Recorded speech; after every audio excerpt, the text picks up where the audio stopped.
J'ai commencé la photographie, c'était pour gagner ma vie de toute façon. C'était mon métier.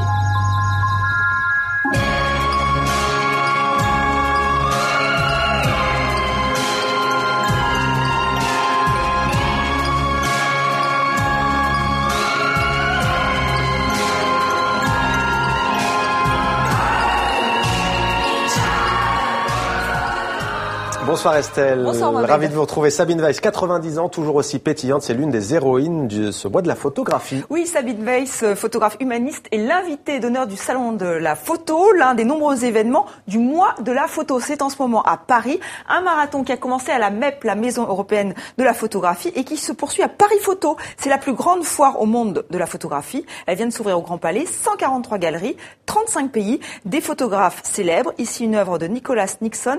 Il a photographié pendant 40 ans sa femme et ses 3 sœurs, une série qui va être exposée au MoMA, Musée d'art moderne de New York. Et si vous aimez Irving Penn, autre photographe très connu, il y a de très beaux portraits, celui de Picasso, on vient de le voir, celui de son épouse. Vous savez combien ça coûte, Mohamed ? Non, dites-moi. 1 500 000 Ah, quand même. Et oui, quand même, c'est l'une des photographies les plus chères de cette foire. Alors pourquoi et comment la photographie est devenue une œuvre d'art à part entière ? Nous sommes allés poser la question à 2 galeristes parisiennes.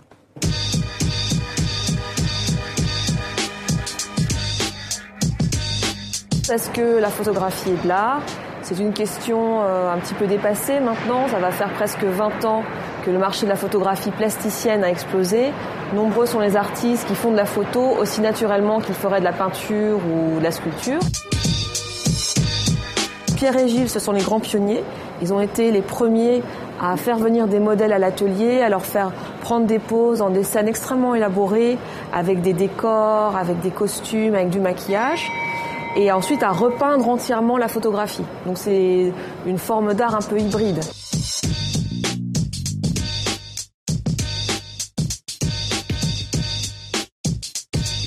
C'est une écriture. On peut faire de la photographie, un beau paysage, un coucher de soleil, ça sera jamais qu'une photographie. Si on veut faire une œuvre d'art, il faut vraiment explorer le langage et la technique. Noémie Goudal, par exemple, dont on voit les architectures, ou Erwan Morer qui utilise le grain le noir et blanc d'une façon assez extraordinaire. On a vraiment des artistes qui vraiment explorent la technique pour créer des langages différents, assez originaux.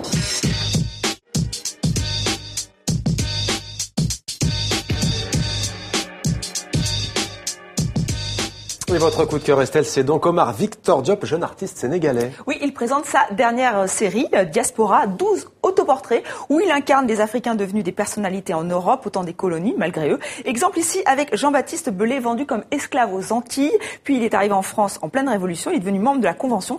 Et vous allez tout de suite le découvrir sous les traits d'Omar Victor Diop, notre jeune photographe, peintre, philosophe, mathématicien. Vous voyez, il est très très précis, hein. Vraiment, c'est parfait, à un détail près. Vous l'aurez remarqué ? C'est très sport, non ? Des accessoires de foot, non ? Et oui, effectivement, dans ces 12 autoportraits qui sont très fidèles aux originaux, il y a toujours un lien avec le football. Pourquoi ? Eh bien, nous lui avons posé la question. Écoutez-le. Pourquoi cet anachronisme et pourquoi ces ballons de foot et ces gants et ces chaussures à crampons? C'est justement pour faire une comparaison avec la situation actuelle où les migrants africains qui réussissent le plus et qui sont le plus visibles sont les stars du football et c'est des gens qui connaissent la gloire mais qui ont aussi un statut de pièces rapportées et d'étrangers dont ils souffrent de temps à autre.